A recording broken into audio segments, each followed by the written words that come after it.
A história é relatada por uma testemunha ou por um participante que ninguém notou? Sim, é isso que me interessa, é isso que eu gostaria de transformar em literatura. Mas as pessoas que contavam não eram apenas testemunhas, menos que tudo testemunhas.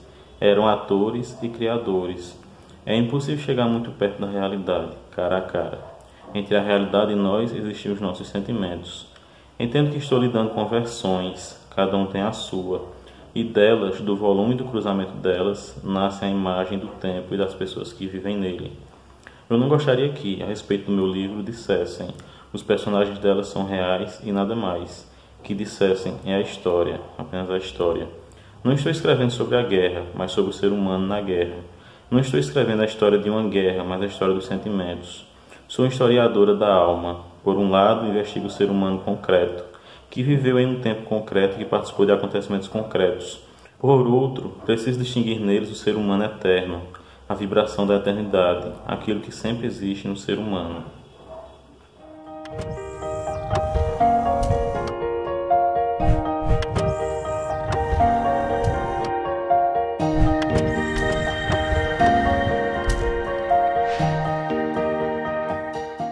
No ar, mais um Quixotado, o seu programa de literatura. Se você é novo por aqui, sugiro que já faça a inscrição aqui embaixo, ative o sino das notificações e dá o like também, porque depois que a gente começar a falar, você vai ficar hipnotizado, não vai mais fazer nada disso. Vamos falar hoje sobre o livro A Guerra Não Tem Rosto de Mulher, de Svetlana Alexievich. Ela que é bielorrussa, apesar de ter nascido na Ucrânia. Ela é filha de 2 professores, o pai dela era bielorrusso, a mãe ucraniana, e ela cresceu na Bielorrússia. E esse livro aqui ela tenta resgatar as vozes das mulheres que participaram da Grande Guerra Patriótica, como eles conheciam lá na União Soviética, a Segunda Guerra Mundial, já que para a União Soviética foi uma guerra, na verdade, entre eles e a Alemanha. Eles não tratam essa guerra como uma guerra mundial, mas como uma guerra de um país que invadiu a sua terra, né? No caso a Alemanha nazista de Hitler. E eles revidaram, né? Eles conseguiram expulsar os alemães e persegui-los até entrar na Alemanha, né? Eles consideram a guerra justamente o final dela porque eles conseguiram entrar na Alemanha. E eles idolatram o dia 9 de maio de 1945, que foi quando ocorreu a derrota definitiva da Alemanha. Então, ela ganhou o Nobel de Literatura em 2015. Esse livro aqui foi o primeiro livro dela publicado, né? Foi publicado em 1985, mas ele passou por algumas revisões posteriores. Consta aqui no final do livro que ele foi escrito entre 1978 e 2004. Então, mesmo depois da primeira publicação em 85, ela continuou recolhendo depoimentos. E essa literatura dela é bem interessante porque realmente ela não é uma narrativa, né? Ela não cria uma história, ela simplesmente vai pegando depoimentos de personagens reais e vai selecionando aqueles que ela acha mais interessantes e vai colocando, distribuindo em capítulos. Então a gente vai ter uma divisão não exatamente por ordem cronológica, mas por temáticas, e os nomes dos capítulos são interessantes. Lembrando que essa tradução aqui é da Cecília Rosas, né? Quem publica a Svetlana Alexievich no Brasil é a Companhia das Letras, tem outros livros publicados dela.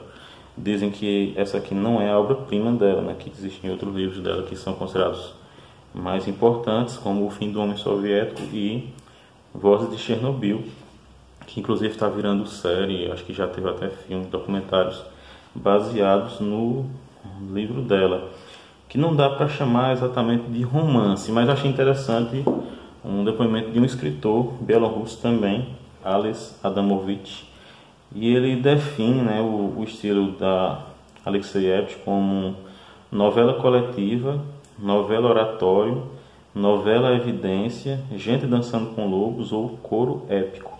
E é interessante que realmente se encaixa nesses estilos aqui, ele descreve muito bem, né? Principalmente essa parte do coro épico, né? Porque você vai lendo os depoimentos e é como se fosse um crescendo das vozes, essas vozes esquecidas, né? As vozes das mulheres que participaram da guerra. E ela tenta resgatar nesse livro o lado feminino da guerra, né? Quando ela diz que a guerra não tem rosto de mulher, é porque a guerra é sempre retratada do ponto de vista dos homens. E eu digo mais, não dos homens comuns, mas dos grandes generais, dos grandes políticos, né? Nós vemos muito a Segunda Guerra Mundial, por exemplo, como uma guerra entre Hitler, Stalin, Churchill, e na verdade as pessoas comuns ficam silenciadas, né? As pessoas comuns desaparecem, e aqui ela tenta dar voz a essas pessoas. Então ela não vai narrando as grandes batalhas, os grandes feitos militares, ela vai mostrar as pequenas coisas, os pequenos detalhes, né? Como é que as pessoas viviam, como é que as pessoas trabalhavam, né? Principalmente as mulheres que foram para lá. E é interessante que, enquanto muitos dos homens que lutaram não eram voluntários, né? Praticamente todas as mulheres que lutaram nessa guerra eram voluntárias. Elas foram porque queriam ir, porque queriam vingar a morte de um pai, de um irmão, porque queriam vingar uma afronta de algum soldado nazista que tinha entrado em sua terra, porque acreditavam, né, no mito da União Soviética, na grande utopia do século, né, que seria um país justo para todos, né, de igualdade. Então, ela vai mostrando as grandes crenças, os pequenos detalhes da vida das pessoas, e são depoimentos incríveis, as temáticas são incríveis, né? E a forma como ela tenta mostrar exatamente esse olhar feminino das mulheres na guerra. E eu vou ler apenas para vocês alguns depoimentos para que vocês vejam, né, como são interessantes. Por exemplo, esse aqui é um depoimento da Anna Ivanovna Beliai, que era enfermeira. Bombardeio. Bombardeavam e bombardeavam, bombardeavam, bombardeavam, bombardeavam. Todos correram para se esconder em algum lugar. Eu também corri. Então escutei alguém gemendo: socorro, socorro! Mas continuei correndo. Alguns minutos depois, algo ainda chegava até mim e senti a bolsa de auxiliar de enfermagem pesar no ombro. E me deu vergonha. Onde o medo foi parar? Corri de volta. Era um soldado ferido que estava gemendo. Me apressei em fazer os curativos nele. Depois mais um. O terceiro. O combate terminou à noite e de manhã caiu uma neve fresca. Sob ela, os mortos. Muitos traziam as mãos erguidas para o alto, para o céu. Pergunte para mim: o que é a felicidade? Eu responderei: talvez seja encontrar entre os mortos uma pessoa viva. E muitas dessas mulheres eram enfermeiras, elas cuidavam, né, dos feridos, elas carregavam os feridos nas costas ou os mortos, tentavam dar um enterro digno às vezes, né, embora fosse muito difícil, né, eram muitos mortos, muitas batalhas, bombardeios, lutas de tanques. Ela fala sobre uma tanquista, né, que lutou na Batalha de Minsk, quando 1.200 tanques se enfrentaram, né, entre alemães e soviéticos. E ela vai mostrando o desespero dessas pessoas, né, para tentar salvar ao menos uma pessoa que fosse, né. Tem uma descrição muito interessante de uma das enfermeiras, né, desse batalhão tanquista, que tentou tirar um dos pilotos de tanque, né, por cima da escotilha, né, o tanque pegando fogo e ela tentando salvá-lo. É muito impactante. O livro todo é muito impactante, né. Eu sugiro a vocês que leiam, tentando manter uma certa distância, né, tentando evitar se envolver muito, porque são histórias muito envolventes, muito emocionantes, né, histórias de pessoas que estavam ali tentando fazer o seu melhor, sem saber exatamente o que estava acontecendo, né? Pessoas muito jovens, principalmente. E existe uma temática muito interessante, que é a temática do envelhecimento precoce das mulheres que foram, né? Quase todas as mulheres que dão depoimentos aqui sempre têm entre 14 e 17 anos, né? E elas dizem que voltaram da guerra como senhoras, né? Como velhas. Inclusive, em vários depoimentos, elas dizem, né, que na primeira noite em que enfrentaram um combate, um bombardeio, elas ficaram com os cabelos brancos, né? E algumas temáticas, né, que mostram o lado feminino também, né, dessas mulheres, que é interessante, né? Por exemplo, mulheres que queriam se arrumar, né, que o maior desgosto delas não era o fato de estarem ali correndo perigo de morte, mas o fato de não terem roupa íntima feminina para usar. Elas que foram para a guerra e todas as roupas que tinham chegado, né, dos batalhões eram roupas para homens, então elas tinham que usar cuecas e botas muito grandes. E elas falam sobre isso, né? Interessante, né? Como fica essa memória, né? Elas falam muitas vezes mais de uma bota que estava grande demais e que ela não conseguia andar direito por causa dela, ou o fato de usar cueca, ou usar roupas muito folgadas, do que sobre a quantidade de pessoas que elas mataram ou que viram morrer, ou sobre a quantidade de pessoas que elas salvaram, até sobre as medalhas. Alguns falam, né, sobre as suas condecorações, mas sempre é como se fosse algo meio que secundário, né, algo que esse espírito militarista, né, elas não tinham isso. Interessante que elas tinham um espírito de amor à pátria, de salvar a pátria, mas sempre elas estão falando que não tinham muito essa capacidade militar, né, de seguir as ordens, de distinguir, né, as graduações dos oficiais, de saber quem era o comandante, quem não era. Né, e inclusive tem uma que diz que é interessante que alguém dizia, olha, leve para o capitão isso aqui, e ela não sabia quem era o capitão. Aí alguém dizia, era aquele alto. Aí ela se lembrava por isso, né, pelos detalhes físicos mais do que pelas graduações. É interessante, né, essa questão do feminino na guerra, né? E algumas vão falar sobre essa questão de que é como se elas tivessem um lado masculino na guerra, né? Como se elas não fossem mulheres durante a guerra, como se elas tivessem deixado de lado o lado feminino. Outras falam como se tivessem um lado feminino e um lado animal, um lado humano e um lado animal, e que na guerra o lado animal deve se sobrepor ao lado humano para que você sobreviva, né, para que você consiga seguir em frente. Eu vou ler mais uns depoimentos aqui que eu achei muito interessantes, só para dar uma ideia, né, uma exemplificação, né, do que vocês vão encontrar nesse livro. Esse aqui mostra o lado cruel da guerra, né, e como as mulheres também participavam dessa crueldade, né, como elas viam como algo natural. Né. Esse depoimento é de Raktina, primeiro sargento e telefonista. Eu me lembro, claro, lembro de uma alemã estuprada. Ela estava deitada nua, com a granada enfiada no meio das pernas. Agora dá vergonha, mas na época eu não sentia vergonha. Os sentimentos mudavam, claro. Sentimos uma coisa nos primeiros dias e outra coisa depois, e alguns meses depois, para nós no batalhão. 5 jovens alemãs vieram falar com o nosso comandante. Elas choravam.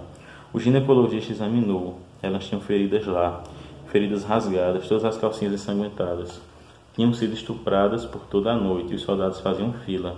Não grave, desde o gravador. É verdade, é tudo verdade. Mandaram o batalhão entrar em formação. Disseram para as garotas alemãs, vão lá e procurem. Se vocês reconhecerem alguém, fuzilamos na hora. Nem olhamos para a patente. Temos vergonha. Mas elas sentaram e choraram. Não queriam mais sangue. Foi o que disseram. Então deram uma bisnaga de pão para cada uma. Claro, tudo isso é a guerra. Claro. Você acha que era fácil perdoar? Ver as casinhas com telhado inteiras, brancas, com rosas. Eu mesmo queria que eles sentissem dor. Claro, queria ver as lágrimas deles. Não ia ficar boa de uma hora para outra. Correta e boa. Tão boa quanto você é agora. Ter pena deles. Para isso, precisa de algumas décadas se passassem. Aí esses comportamentos, né, tanto o comportamento das vítimas de estupro que não queriam mais sangue, como o 11º sargento que queria, né, vê-lo sofrer, né, são todos comportamentos humanos, são comportamentos, sentimentos que vêm da guerra, né, e a guerra, apesar de ser algo que nós consideramos não natural, né, na verdade é da natureza humana, né, sempre houve guerras, talvez sempre haja, né, infelizmente. E a guerra desperta os sentimentos mais contraditórios, né? Talvez essa tentativa da Svetlana Alexievich de mostrar essas pessoas seja uma tentativa de mostrar o lado mais humano de tudo, né? O ser humano ele é contraditório, né? E não adianta você dizer que existem naturezas de animal e de ser humano em nós, né? Todos nós somos animais que refletem sobre as suas reações animalescas. E tem algo sobre a guerra também que é a mudança que traz para a natureza da pessoa, né? A guerra pode tirar tudo da pessoa, né? Pode, ao mesmo tempo que pode lhe dar sentimentos que não tinha antes, pode tirar os sentimentos que ela tinha e torná-la mais fria. E o depoimento logo após o da Ratkina, que eu li, né? É um depoimento da Aglaya Borisovna Nesturok, sargento de comunicações. Nessa edição aqui estão nas páginas 364 a 367. E aqui diz o seguinte: e todos esperavam por aquele momento. Agora vamos entender, vamos ver de onde eles vêm, como é a terra deles, como são as casas. Será que são pessoas normais? Eles levavam uma vida normal. No fronte eu não imaginava lendo de novo os versos de Heine, do meu querido Goethe. Eu já não conseguiria escutar Wagner. Antes da guerra, cresci numa família de músicos. Eu amava música alemã, Bach, Beethoven, o grande Bach. Apaguei tudo isso do meu mundo. Depois vimos, nos mostraram os crematórios, o campo de Auschwitz, as montanhas de roupa feminina e sapatos infantis, as cinzas acinzentadas. Levaram-nos para o campo para servir de adubo para o repolho, para a alface. Eu não conseguia mais escutar música alemã. Passou muito tempo até que eu voltasse para Bach, passasse a tocar Mozart. Voltei a segurar um livrinho de Haydn dezenas de anos depois da guerra e a ouvir os discursos dos compositores alemães que eu amava antes da guerra. Então, até isso, né, acontece. A pessoa que ama determinados autores, né, determinados músicos, de repente, por causa da guerra, se vê odiando essas mesmas pessoas pela sua nacionalidade, né? Talvez a coisa mais horrível que existe, né, na questão da guerra é justamente esse nacionalismo, né, que faz com que você odeie quem deveria amar, né, e ame quem deveria odiar. Né? E é muito interessante, né, esse livro, é muito impactante, né? Cada depoimento é muito impactante e são dezenas deles. Eu acho que são cerca de 300 depoimentos aqui. Alguns depoimentos de homens também, né, de homens que lutaram ao lado das mulheres, de homens que casaram, né, com mulheres que lutaram nessa guerra, que se conheceram no front, né, que se amaram e se casaram depois. Apesar de que elas reclamam muito da questão do abandono, né? Muitas mulheres que lutaram na guerra, depois dela se viram na condição de meio que exiladas, né? Elas não eram respeitadas na sociedade pós-guerra, na sociedade pacífica. Muitas não conseguiram casar. E isso é interessante porque nos depoimentos elas falam sobre essa questão e falam de uma forma muito forte, né, sobre essa questão do não casamento, né? Apesar de existir uma linha feminista, né, que fala sobre a questão da mulher ser independente, né, ela não ter necessidade de estar casada, mas muitas delas, né, pensavam apenas nisso, pensavam que no final da guerra elas se casariam, teriam seus filhos, teriam vidas normais. E muitas ficam revoltadas porque alguns de seus colegas não conseguiram isso, né? Não conseguiram ter uma vida feminina, né? Como elas achavam que seria uma vida feminina, como deveria ser, né? E a conclusão que eu cheguei, né, com o final desse livro é que a guerra tem sim um rosto de mulher, na verdade não apenas um rosto, né? A guerra tem o rosto de muitas mulheres, né? Aquelas mulheres que choraram pelos mortos, aquelas mulheres que tentaram salvá-los, que fizeram curativos, que carregaram os feridos com suas armas pesadas, né, nas costas, aquelas mulheres que mataram e aquelas que morreram, né? Todas essas mulheres deram rosto a essa guerra. E algo também que eu achei interessante na biografia dela, né, da Svetlana Alexievich, é que em determinado momento nesse livro dizem que ela está tentando sujar a guerra deles, né, a guerra heróica que eles tiveram, mostrar o lado mal da guerra, o lado mesquinho, e que ela estava sofrendo de remarquismo, né, que é baseado no Erich Maria Remarque, né, que escreveu Nada de Novo no Front, né, e que era uma voz contra a guerra, e que o remarquismo era algo deplorável. E é interessante que ela venceu, né, em 2001 o Prêmio da Paz Erich Maria Remarque, né, pelos seus escritos. Achei interessante essa questão, né? E o remarquismo é muito importante, né, em nossos dias. Livros assim, né, livros que mostram a crueza, né, o horror da guerra, o quão terrível ela pode ser, né, são livros necessários, né, que precisamos conhecer sempre, ler sempre, para ver se esses horrores não se repetem, né, tentar fazer com que essas histórias tão terríveis, tão trágicas, não se repitam. Se vocês tenham gostado do vídeo, se gostaram, não esqueça de se inscrever, curtir, comentar, compartilhar. A gente se vê no próximo Quixotado, seu programa de literatura.